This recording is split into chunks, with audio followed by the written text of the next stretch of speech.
बड' लेटेस्ट आपडेटआव बयखौबो बरायबाय। दिनैनि रादाबखौ फरायदों आं प्रमद खाख्लारि। गिबि निउज आपडेट दङ। आसाम आयेन आफादनि जथुमाव दुंहाव थासारि। हादरनाङै आसामावबो कर'ना भाइरासनि गोसारनाया दासिमबो रुइनो हमाखै। बेखौ नोजोर बोनानै दिनैनि आसाम आयेन आफादनि जथुमाव कभिड भेक्सिनखौ लानानै दुंहाव थासारि सोमजियो। बुंथिगिरि बिस्वजित दैमारिया खावलायसेयावबो रावबो रावनि खोथा खोनासङैनि जाहोनाव बे जथुमखौ 3 रिंगासिम दोनथ'नो गोनां जायो। नैथियाव दङ। चिरां पुलिसा गोबां बिबांनि हेर'इन ड्राग्स बोखांदों। चिरां जिल्ला बिजनी कावाटिका खानापारायाव मैया फुंनि 10 रिंगायाव पुलिसनि गाग्लोबनाय। आयेन बेरेखा ड्राग्स फालांगिरि 24 बोसोर बैसोनि सानवार हुसेननि न'आव चिरां पुलिसा गाग्लोबनायखौ खालामो। चिरां पुलिसा सानवार हुसेननि न'निफ्राय जब्द खालामनो हादों गोबां बिबांनि आयेन बेरेखा हेर'इन ड्राग्स। मख'नो गोनांदि पुलिसा मोनथि होनाय बादिब्ला हेर'इन ड्राग्सफोरनि बिबाङा 152.2 ग्राम। मोनथाम पेकेट हेर'इनजों लोगोसे बाइक जब्द खालामनो हायो पुलिसा। बे बाइकनि नाम्बारा AS26B7976।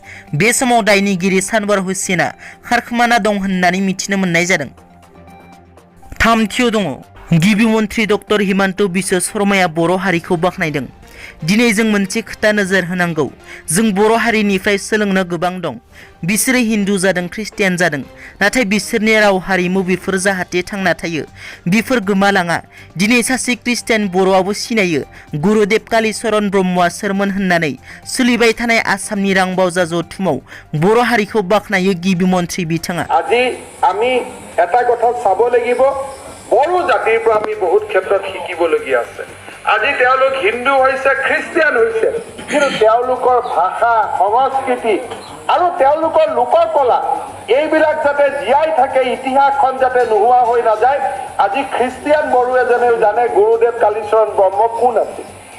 ধৰ্ম মোৰ যি নহওক কিয়, কিন্তু মোৰ বিশ্বাস, মোৰ পৰম্পৰাই মোক পূৰ্বজসকলৰ গৌৰৱ। ब्रैथियाव दङ। एमबाथानि सायाव आसाम पुलिसनि नोजोर। आसाम पुलिसनि मस्ट वान्टेड लिस्टआव एमबाथा। सुलुङाव फोरमायनाय बादिब्ला एमबाथाखौ हमनो थाखाय आसाम पुलिसा स्रोत अपारेशन खालामगासिनो। मिथिनो मोननाय बादिब्ला गोबां बर' लाइमोनफोरा बाथा दैदेननाय बर'नि गोदान हाथियार दैग्रा आफाद NLFPआव हाबदों। फ्राय 2,000 केदारफोरा भैरब कुन्द'आव दंहैयो होनना साननैसो सिगां MP नब कुमार सरनियाया खौरां बिजोंनि गेजेरजों फोरमायदोंमोन। मख'नो गोनांदि बावैसो सान सिगां NLFPनि जिल्ला कमान्डार जयप्रकाश नार्जारिखौ इनायै खास्रि बिस्रियै बुथारनायनि उनाव दायो आसाम पुलिसनि हिट लिस्टआव NLFPनि दैदेनगिरि एमबाथा। गिबि मन्त्रि डक्टर हिमन्त बिश्व शर्मानि बिथोनाव एमबाथाखौ हमनो थाखाय आसाम पुलिसा लादों मास्टार प्लान।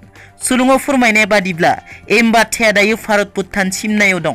बिनि सिगां बिश्वनाथ सारियालियाव दंमोन बाथाया, नाथाय आसाम पुलिसनि अपारेशनाव बाथाया बिश्वनाथ सारियालिनिफ्राय भारत भुटान सिमनासिम गावनि थाग्रा जायगाखौ सोलायो होनना। बाथियाव दङ। क'क्राझार जिल्लायाव फिन सासे बर' हिन्जावसाया गावनि जिउखौ फोजोबना लादों।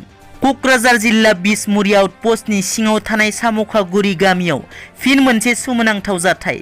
सासे 10 थाखोआव फरायफुबाय थानाय बर' हिन्जावसाया मैया मोनाबिलि समाव रावबो मिथिस्लाबै एबा नुस्लाबै समाव गावनि बेसेन गोसा जिउखौ गोदोनायाव दलें लगायनानै अबथिरायै फोजोबना लादों।